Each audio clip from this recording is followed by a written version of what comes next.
My name is Melwin Melgar. This is such an overwhelming experience. I get to share my time, not just for the community, but also caring for the environment, as this is something essential to us. Of course, the impact will be for those who would like to take advantage of future generations.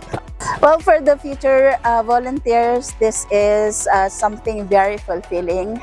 Believe me, tapos nyong mag-volunteer, kakaibang saya ang inyong mararamdaman. I came from shift.